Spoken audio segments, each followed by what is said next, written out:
गुरुर्विष्णु गुरुर्देवो महेश्वरः गुरु साक्षात् परं ब्रह्म तस्मै श्री गुरवे नमः। लोकाभिरामं रणरङ्गधीरं राजीवनेत्रं रघुवंशनाथं कारुण्यरूपं करुणाकरन्तं श्रीरामचन्द्रं शरणं प्रपद्ये। अतुलितबलधामं हेमशैलाभदेहं धनुजवन्कृशानं ज्ञानिनामग्रगण्यं सकलगुणनिधानं वानराणामधीशं रघुपतिप्रियभक्तं वातजातं नमामि। रघुपतिप्रियभक्तं वातजातं नमामि। श्री गुरुचरण सरोज रज निज मन मुकुर सुधार वरनऊ रघुवर विमल जसु जो दायक फल चार। तुलसीदास जी ने लिखा है कि श्री गुरुदेव के चरण कमलों की रज से अपने मन रूपी दर्पण को स्वच्छ करके मैं भगवान श्री रामचंद्र के गुणानुवाद का वर्णन करता हूँ। वर्णव रघुवर विमल जसु, भगवान राम जो रघुवर रघुवंश में शिरोमणि हैं, उनके निर्मल यश का वर्णन करता हूँ। जो दायक फल चार, जो चार फलों को प्रदान करने वाला है, धर्म अर्थ काम और मोक्ष। तो भगवान का यश वर्णन करने से, सुनने से, स्मरण करने से मानव जीवन के जो चार पुरुषार्थ हैं सब प्राप्त होते हैं, धर्म अर्थ काम मोक्ष। ये हनुमान चालीसे में हम प्रतिदिन पढ़ते हैं। तो प्रसंग चल रहा है मानस में राम गीता, उत्तरकांड 35 दोहे से है ये। कल हमने पढ़ा कि भगवान राम ने किस प्रकार सनक आदि मुनियों का स्वागत किया, अपना पीतांबर उनके लिए बिछा दिया और क्या कहा कि बड़े भाग पाइब सत्संगा बिनहि प्रयास होई भवभंगा। बहुत अधिक संतों की महिमा वर्णन की। आज भी वही प्रसंग चलेगा। और मुनि स्तुति करके वैकुंठ में लौट गए और वहाँ जाकर भी जब भगवान के गुणानुवाद गाते हैं तो सभी अपनी समाधि छोड़कर भगवान के गुण ही सुनने लगते हैं। तो आज का प्रसंग है सनकादिक विधि लोक सिधाए, भ्रातन राम चरण सिर नाए। पूछत प्रभु ही सकल सकुचाही, चितवहीं सब मारुत सुत पाई। सनकादि मुनि जब ब्रह्मलोक को चले गए, सिधाए का अर्थ है चले गए, तो सभी भाइयों ने, लक्ष्मण भरत शत्रुघ्न ने श्री राम जी के चरणों में शीश झुकाया।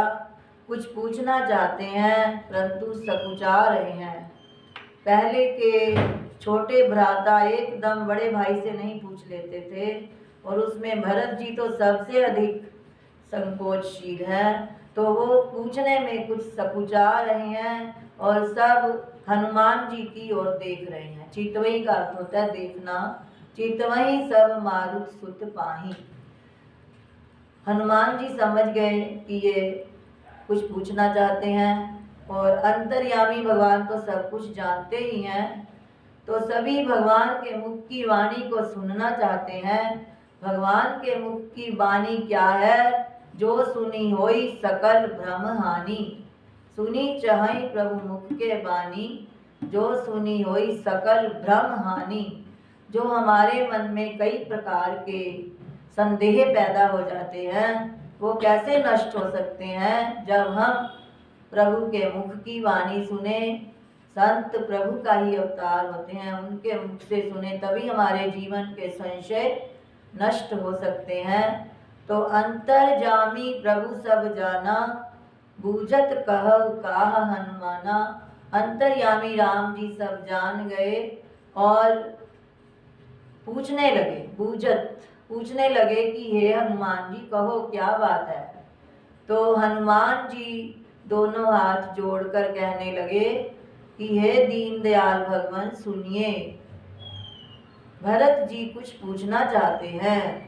हे नाथ, भरत जी कुछ पूछना चाहते हैं परंतु पूछने में संकोच कर रहे हैं। तो राम जी कहने लगे, हे कपि, हे हनुमान जी, तुम मेरा स्वभाव जानते ही हो कि भरत में और मेरे में अंतर क्या है। भरत तो मेरा ही स्वरूप है। तुम जानहु कपि मोर सुभाऊ, भरतहि मोहि कछु अंतर काऊ। इतनी बड़ी बात यहाँ पर राम जी कह रहे हैं कि भरत जी मेरा ही स्वरूप है। जो भक्त सच्चे मन से, मन कर्म वचन से भगवान के चरणों में प्रेम करता है, वह भक्त भगवान का ही स्वरूप होता है। ज्ञानी त्वात्मैव मे मतम, गीता में कहा गया है। भरत जी का राम जी के चरणों में बचपन से ही इतना अधिक प्रेम था। बाल कांड में जब पढ़ते हैं तो जब खेलते हैं चारों भाई, भरत और शत्रुघ्न एक तरफ होते हैं और लक्ष्मण और राम जी एक तरफ होते हैं। किसी ने भरत जी से कहा कि आप राम जी की साइड क्यों नहीं होते, आपको राम जी से इतना प्यार है। तो भरत जी कहते हैं नहीं, मैं दूसरे पक्ष में होऊंगा तो मैं राम जी को निहार सकूंगा। मेरा मन करता है मैं हर समय राम जी को ही निहारता रहूं, देखता रहूं। तो जब भरत जी हार भी जाते हैं तो राम जी को लगता है कि मेरे भाई भरत का मन कहीं दुख न जाए, तो वो कहते हैं नहीं, भरत जीत गया, जान के राम जी हार जाते हैं। तो इतना अधिक प्रेम है राम जी का भरत जी से और भरत जी का राम जी से। जब भरत जी को अयोध्या में आते ही पता चलता है राजा दशरथ की मृत्यु हो गई है तो बहुत अधिक रोते हैं और यही कहते हैं कि हे तात, मुझे जाते समय आप राम जी की गोद में भी नहीं छोड़कर गए। तो जब माता से ये पूछते हैं कि हे माँ, पिता की मृत्यु का कारण क्या था, तो जब कैकेयी बतलाती है कि राम जी वन में गए, तो जैसे ही वो सुनते हैं कि राम जी वन में चले गए और वो भी मेरे कारण, तो बस उसी समय मूर्छित हो जाते हैं और उनकी दशा कही नहीं जाती। बहुत ही अधिक प्रेम में विवल हो जाते हैं कि हे तात, तुम मेरे कारण इतना कष्ट पा रहे हो। यहाँ तक कि अपनी माता कैकेयी से जो कभी कटु वचन नहीं बोलते थे, ये कहते हैं कि मैंने तेरी कोख से जन्म ही क्यों लिया, तूने मुझे जन्मते ही मार क्यों नहीं दिया, अगर तू राम से विमुख हो गई, तुझे ये वर मांगते पीड़ा नहीं हुई, तेरे मुंह में कीड़े नहीं पड़े। यहाँ तक भरत जी कह जाते हैं। उस समय भरत जी राम जी के प्रेम में इतने विवल हो जाते हैं और फिर गुरु एवं माताओं के कहने से, गुरु वशिष्ठ जी के कहने से राजा दशरथ का दाह संस्कार करके जब सभी उनसे बहुत अधिक कहते हैं कि अब राज्य संभालो, परंतु ये कहते हैं कि मैं तो राम जी को ही वापिस लाऊंगा।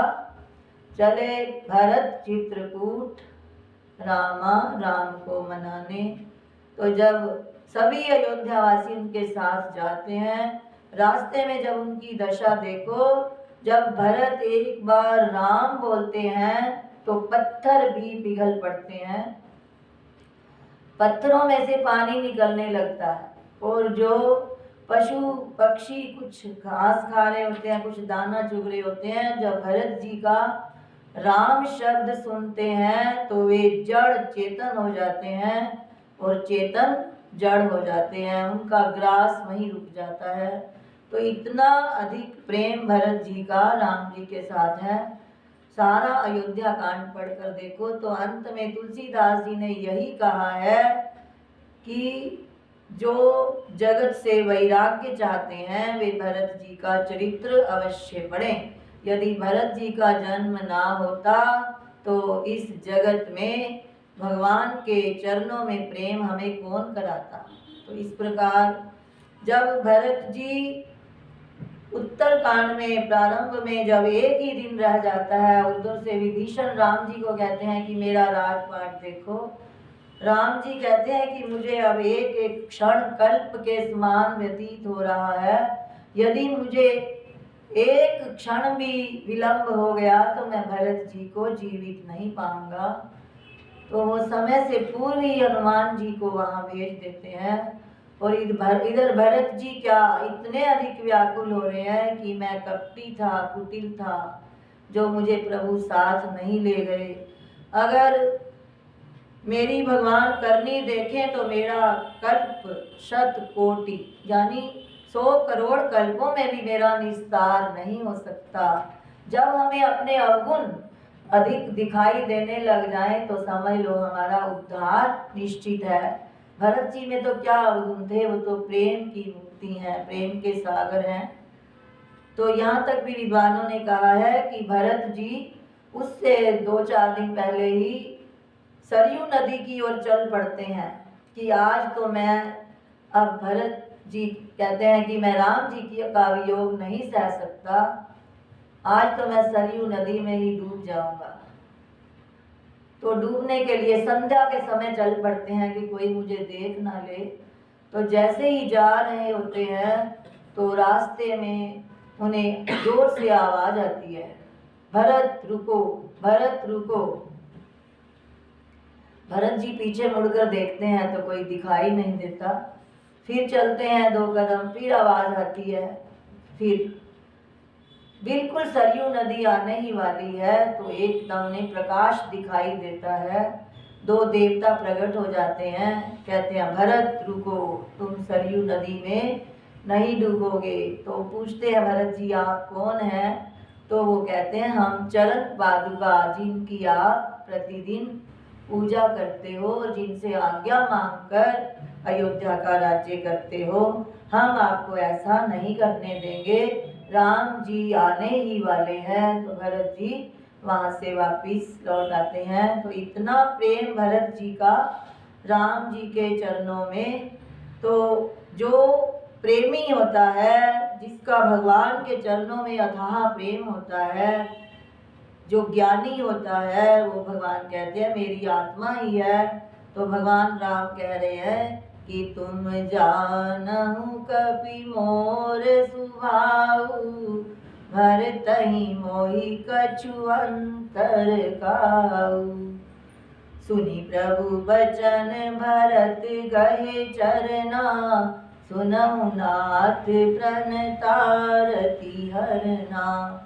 भरत जी कहते हैं हे भगवान, प्रणतारति शब्द का अर्थ होता है हे शरणागत के दुखों को हरने वाले। प्रणत का अर्थ होता है शरणागत और आरती का अर्थ होता है दुख हरना। तो भगवान का अर्थ है प्रणतारति हरना। हे नाथ, हे शरणागतों के दुखों को हरने वाले सुनो। प्रणत पाल शब्द भी आता है भगवान के लिए, शरणागतों का पालन करने वाले। यहाँ पर आया प्रणतारति हरना। मुझे हे नाथ सपने में भी कोई संदेह, शोक अथवा मोह नहीं है। हे भगवान, मेरे पर केवल आपकी कृपा है।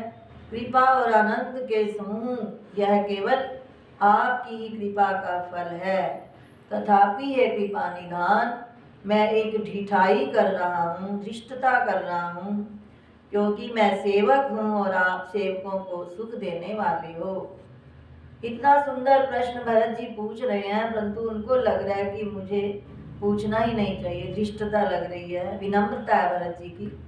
उनको अपने अंदर अवगुण ही अवगुण दिखाई दे रहे हैं। तो भरत जी क्या पूछना चाहते हैं, संतन के महिमा रघुराई, बहुविधि वेद पुराणन गाई। श्रीमुख तुम पुनि कीनी बढ़ाई, तिन पर प्रभु ही प्रीति अधिकाई। कि हे भगवान, वेद पुराणों ने संतों की महिमा बहुत प्रकार से गाई है और आपने भी अपने श्री मुख से उसकी बहुत प्रशंसा की है।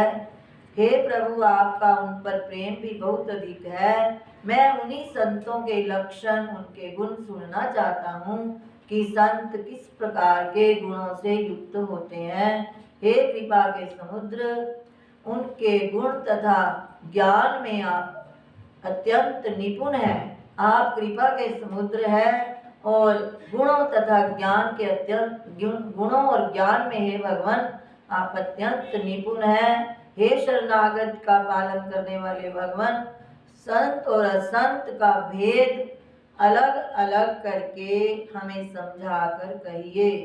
संत असंत भेद बिलगाई, प्रणत पाल मोहि कहु बुझाई। अब यहाँ हमारे मन में संशय हो सकता है कि संतों के लक्षण तो सुने, परंतु असंतों के भी कह रहे हैं कि हमें बताओ।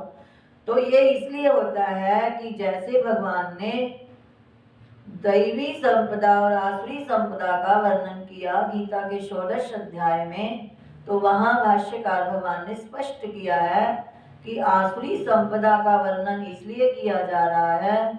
और इसी प्रकार सप्तदश अध्याय में भी तीनों गुणों का वर्णन किया, चतुर्दश अध्याय में भी आया। तो वहाँ ये कहा गया है कि ये इसलिए वर्णन किया जाता है कि हमने क्या त्यागना है और क्या ग्रहण करना है। तो यहाँ आसुरी संपदा को हमने त्यागना है और दैवी संपदा को ग्रहण करना है।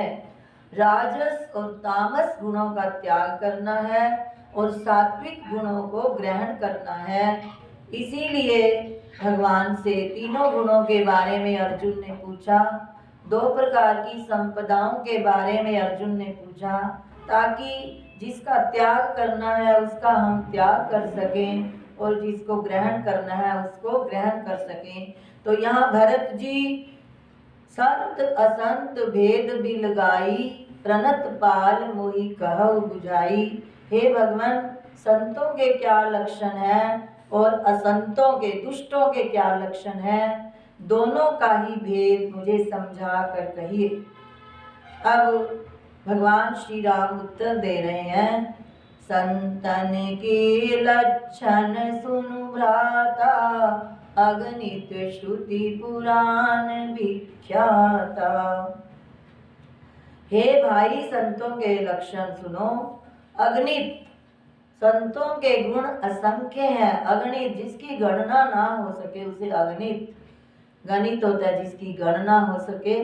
तो अगणित कहा अर्थात संतों के गुण असंख्य हैं, जिनकी संख्या ही नहीं की जा सकती, जो वेदों में पुराणों में प्रसिद्ध हैं।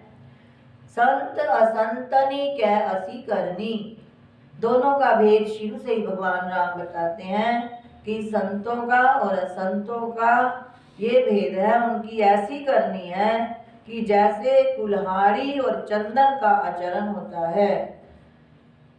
जिमी कुठार चंदन आचरणी, एक कुल्हाड़ा जैसे चंदन के वृक्ष को काटता है, पर चंदन यह नहीं करता कि वो कुल्हाड़े का बदला ले, बल्कि वो उस कुल्हाड़े को भी अपनी सुगंधी देता है, क्योंकि चंदन का यह स्वभाव है कि वह उस काटने वाले कुल्हाड़ी को भी उस सुगंध से सुवासित कर देता है। उसी प्रकार जो संत हैं वो दुष्टों को भी उनके दोषों से मोड़कर अपने गुणों की सुगंधी उनके अंतःकरण में भर देते हैं।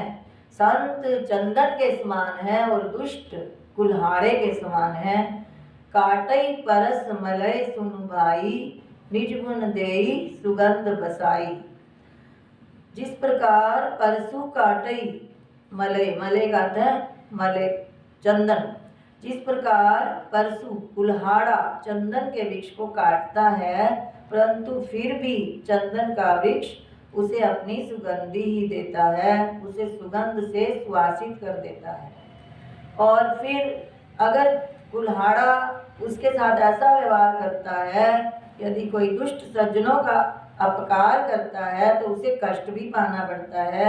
भगवान राम आगे बतलाते हैं कि इसी गुण के कारण चंदन देवताओं के शीश पर चढ़ता है और जगत का प्रिय हो रहा है, और कुल्हाड़े के मुख को यह दंड मिलता है कि उसको आग में जलाकर फिर घन से पीटते हैं।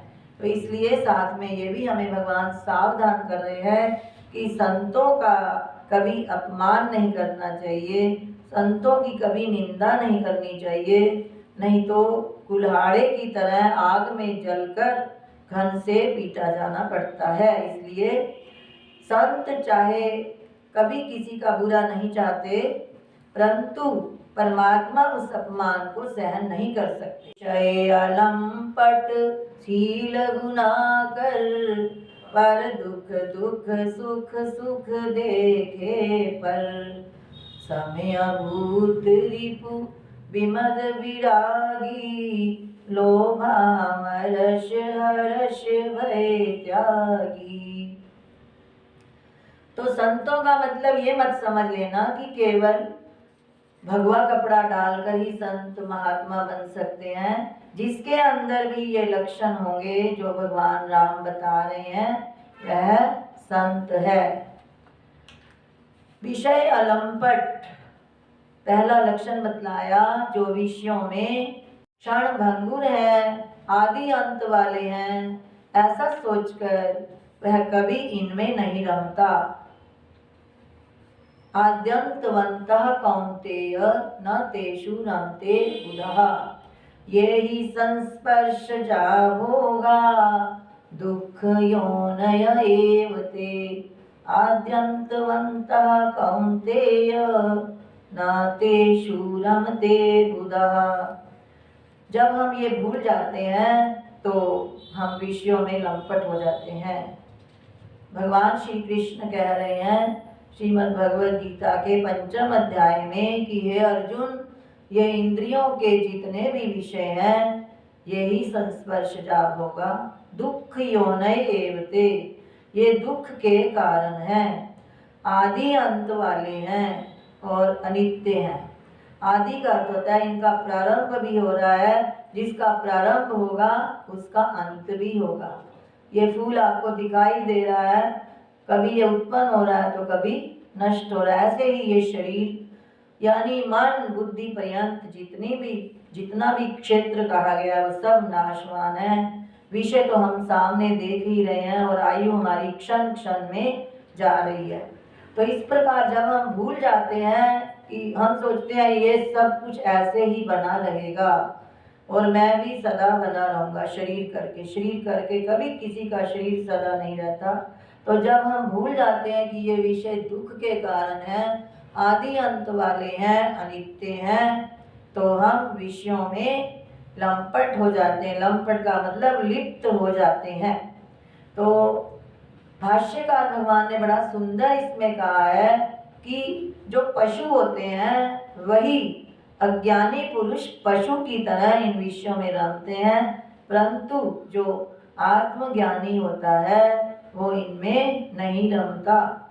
न ही स्वात्मा रामम विषय मृग तृष्णा भ्रमयति। प्रतिदिन हम शिव महिमन स्तोत्र में पढ़ते हैं कि भगवान शिव से सभी देवता सभी असुर दिन रात हाथ जोड़े खड़े हैं कि हमारे ऊपर दृष्टि पड़ जाए। तो उनकी दृष्टि मात्र से देवताओं को बहुत अधिक संपत्ति सब कुछ मिल रहा है, परंतु वे अपने लिए कुछ भी नहीं रखते।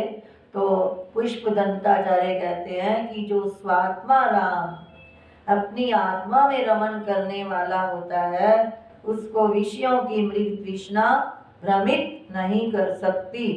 तो ये अर्थ हुआ विषय अलंपट, यानी संत महापुरुष विषयों में लिप्त नहीं होते। अगला लक्षण आया सील गुनाकर। सील का अर्थ है उनका स्वभाव बहुत सुंदर होता है, वे बहुत अधिक सुंदर सदाचार से युक्त होते हैं, गुणाकर, और वे गुणों के भंडार होते हैं, उनमें सभी गुण होते हैं। पर दुख दुख सुख सुख देखें पर, दुख दुख के बाद भी देखें शब्द आ जाएगा, वे दूसरे के दुख से दुखी हो जाते हैं और दूसरे के सुख से सुखी हो जाते हैं। किसी को दुख होता है तो उन्हें ऐसा लगता है कि मुझे दुख हो रहा है, और कोई सुखी होता है तो बहुत प्रसन्न होते हैं कि मुझे ही सुख हो रहा है। तो संत महापुरुष दूसरों के दुख से दुखी और दूसरों के सुख से सुखी होते हैं। वास्तव में तो उनके लिए कोई अपना पराया होता ही नहीं है, पर फिर भी व्यवहार में हमें समझाने के लिए ऐसा लिखा गया कि पर दुख दुख सुख सुख देखे पर। वो दुष्ट चाहे उनके साथ जैसा भी व्यवहार करे, अगला लक्षण आया सम, यह भी इसी के साथ मिलता जुलता है, वे समदर्शी होते हैं। कहते हैं एक बार जंगल में एक दुष्ट एक संत वहां से जाते थे तो उनको बहुत सताया करता था और उन पर पत्थर फेंकता था। पर संत भगवान से यही प्रार्थना करते हैं, भगवान इसको सुमति दे, कुमति निवार सुमति के संगी, महावीर विक्रम बजरंगी। तो संत उसके लिए यही प्रार्थना करते। तो एक बार 2-3 दिन हो गए वो दुष्ट दिखाई नहीं दिया, तो संतों को लगा कि वो कहाँ चला गया। तो संतों ने उसके बारे में दूसरे लोगों से पूछा कि वो कहाँ गया जो हमें पत्थर मारता था। उन्होंने कहा कि वो बहुत अधिक दुख से कराह रहा है, उसकी रक्षा करने वाला कोई भी नहीं है, वो तो इतना दुष्ट है, उसके पास कौन जाए। कहते नहीं उसकी जगह बताओ, वो कहाँ रहता है।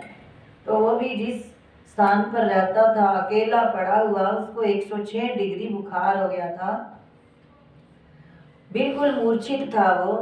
तो संतों ने वहां से जल लिया, पट्टियां बांधी, उस पर शीतल जल की पट्टी रखी और उसको एकदम होश आया। उसने आंखें खोली और कहने लगा, ओहो ये तो आप वही महात्मा, आपको तो मैंने पत्थर मारे और आप मेरे पर ये क्या कर रहे हो। तो उन्होंने कहा कि अपनी ही दांत और अपनी ही जीभ, यदि जीभ दांतों के नीचे आ जाए तो क्या जीभ दांतों का बदला लेती है? अर्थात नहीं।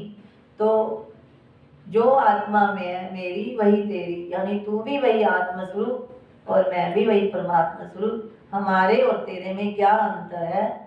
तो उनका हस्त स्पर्श होते ही उसका ज्ञान नेत्र खुल गया और उसने अपनी दुष्टता छोड़ दी। यानी संत महापुरुष किसी प्रकार भी किसी का दुख नहीं देख सकते और वे सम रहते हैं, चाहे कोई उनका अपमान भी करे, परंतु परमात्मा से उसके लिए सदैव सुमति ही मांगते हैं। हमारे शास्त्री जी महाराज, जिनका जीवन पढ़कर देखें, माता जी बताया करते थे कि एक बार संत महापुरुषों का अपनी मौज होती है, तो एक बार उनके मन में आया कि आज हम अपने मन को देखते हैं, ये क्या करता है। कोई अपमान करे तो क्या ये दुखी तो नहीं होता। तो वो किसी के घर में गए, उनकी भैंस ने 2-3 दिन से दूध नहीं दिया था। तो जैसे ही इन्होंने दरवाज़ा खटखटाया तो उनकी भैंस कूद पड़ी। मालिक को बहुत अधिक क्रोध आया और वो छड़ी लेकर महाराज जी के पीछे भागा। महाराज जी आगे आगे और वो पीछे पीछे, बहुत दूर तक भागते गए, बहुत हंसते भी गए और पकड़े ही नहीं गए, इतना तेज भागते भी थे। अंतिम दिनों में चाहे उनको बहुत पैर में कष्ट हुआ, परंतु जब उनकी तपस्या का समय था वो खुद बताया करते, तो इस प्रकार वो पकड़ नहीं पाया। और जब वापिस आया तो पत्नी ने कहा कि आपने ये क्या किया। पत्नी के मन में महात्माओं के प्रति बड़ा आदर था और वह महाराज जी को पहचानती थी और बहुत अधिक दुखी हो रही थी। तो वो कहने लगा कि ऐसे ऐसे हुआ तो मैं क्या ना करता। तो उसने कहा कि नहीं। तो वो पति पत्नी दोनों ही बड़े उदास हो गए और उनके आने की पुनः अगले दिन प्रतीक्षा करने लगे। महाराज जी के मन में भी यही आया कि चलो आज फिर वहीं चलते हैं, आज देखते हैं क्या होता है। तो जब वहाँ गए तो वे बहुत अधिक दुखी हो रहे थे और महाराज जी से क्षमा मांगने लगे कि हमारे से अपराध हो गया है। परंतु महाराज जी ने कहा कि ये क्या अपराध, ये तो आपने हमारे मन की ही बात की। तो महाराज जी कभी भी इस प्रकार किसी के मान करने से बड़ा सुख नहीं मानते थे और अपमान करने से दुख नहीं मानते, यानी सम, उनका मन जो है हमेशा समरस रहता है, परमात्मा में ही स्थिर रहता है। तो अगला लक्षण हम कल यहीं से ही करेंगे, अब समय हो गया है। तो ये दोबारा पढ़ लेते हैं एक बार संतों के लक्षण जो आज हमने शुरू किए। विषय अलंपट शील गुणाकर, पर दुख दुख सुख सुख देखे पर, समयभूत रिपु विमद विरागी, लोभामर्ष हर्ष भय त्यागी, लोभामर्ष हर्ष भय त्यागी। कथा पूर्ण होत है सुनो वीर हनुमान, श्री राम लक्ष्मण जानकी सदा करो कल्याण।